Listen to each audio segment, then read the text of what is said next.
여러분 안녕하세요. 트랜지스터 증폭 회로의 수업이 어느덧 끝나가고 있네요. 트랜지스터의 특징과 동작 원리, 그리고 증폭 회로의 종류와 구성에 대하여 알아보고 있습니다. 질문이 있는 친구들은 카카오톡으로 언제든 연락 주세요.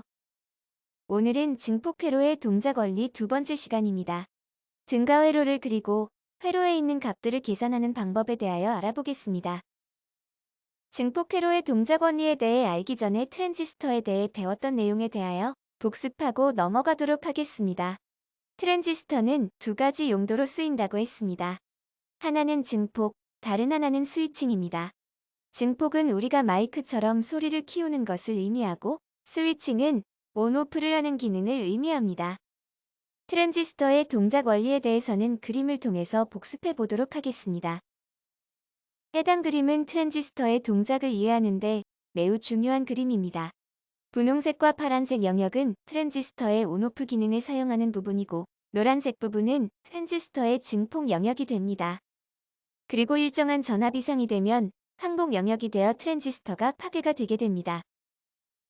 다음은 트랜지스터가 증폭기로 작동하기 위하여 필요한 바이어스에 대하여 보도록 하겠습니다. 바이어스는 트랜지스터에 가하는 직류 전압이나 전류를 의미하며 동작을 위해 필요합니다. 바이어스 방식에는 총 4가지 방식이 있습니다. 고정 바이어스, 이미터 바이어스, 전압 분배 바이어스, 컬렉터 되먹임 바이어스 이렇게 총 4가지입니다. 필요한 부분에 따라 바이어스를 선택하여 주시면 됩니다. 트랜지스터의 동작 곡선을 보시면 직류 부하선과 동작점이 나와 있는데, 이 점의 위치에 따라 증폭된 신호의 출력 값이 결정되므로 위치를 잡는 것이 매우 중요합니다. 이 위치를 잡기 위해서는 포화점과 차단점의 위치를 잡아주어야 하는데, 그 점을 계산하기 위해서는 오늘의 수업이 매우 중요합니다. 오늘 수업에서는 트랜지스터 증폭 회로에 해석하는 방법에 대하여 배우도록 할 것입니다. 증폭 회로의 종류는 다음 시간에 배우도록 하겠습니다.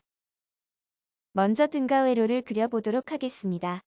등가 회로란 동등하게 볼 수 있는 회로라고 생각하시면 됩니다.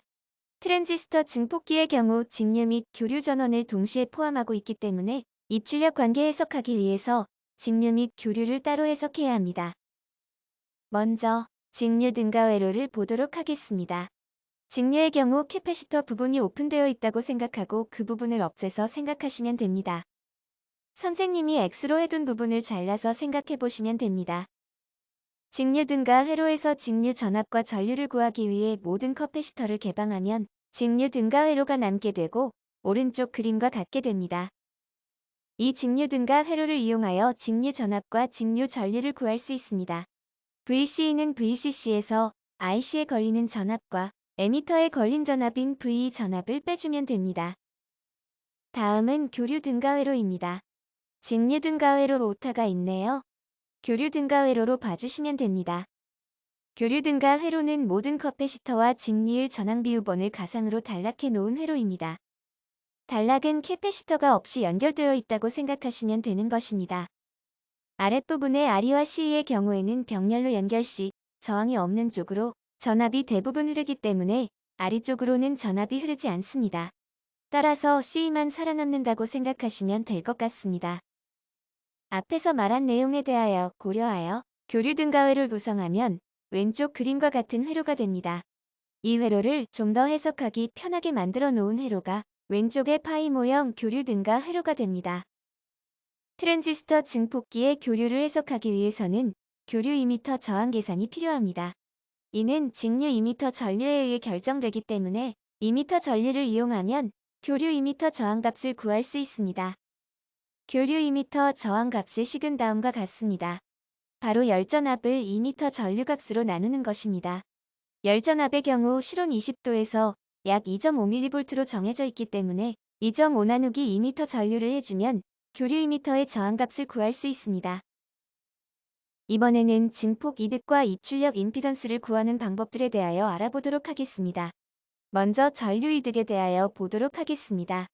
전류 이득은 말 그대로 입력값에 대한 출력값의 이득이라고 생각하시면 됩니다. 우리는 전류의 이득을 구할 것이기 때문에 베이스 전류 IB분의 IC를 해주면 전류 이득인 베타 값을 알아낼 수 있습니다. 이 식의 양변에 베이스 전류값을 곱해주면 빨간 글씨로 써진 식이 됩니다. IC는 베타 곱하기 IB가 되는 것입니다. 간단한 곱셈식이니 어렵지 않죠? 선생님이 간단한 문제를 하나 내겠습니다. 컬렉터 전류값이 100A라고 할 때 만약 베타의 값이 100이라고 한다면 베이스에 흐르는 전류는 몇이 될까요? 그렇죠. 바로 1이 됩니다. 이렇게 전류값 하나와 전류이득이 나오면 나머지 전류값을 쉽게 계산할 수 있게 됩니다. 다음은 전압이득에 대한 내용입니다. 전류이득이 베타였다면 전류이득은 대문자 A로 표시됩니다.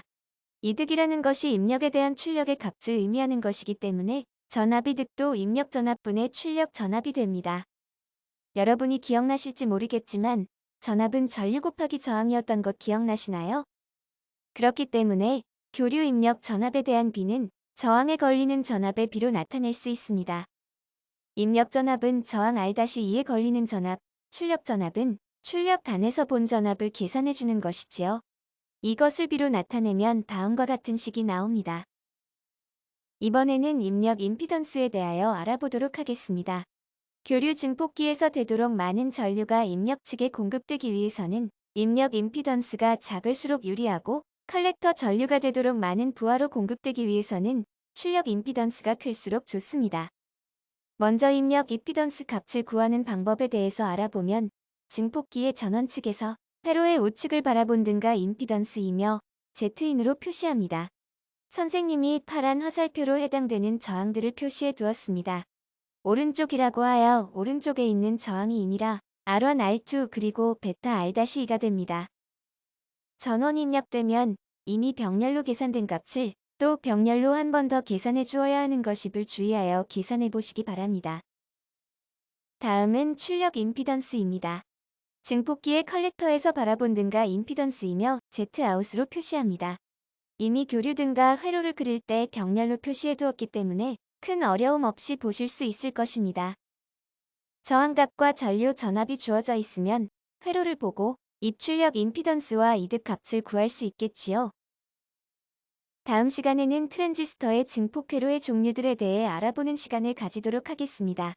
오늘도 수업 들으시느라 고생하셨습니다.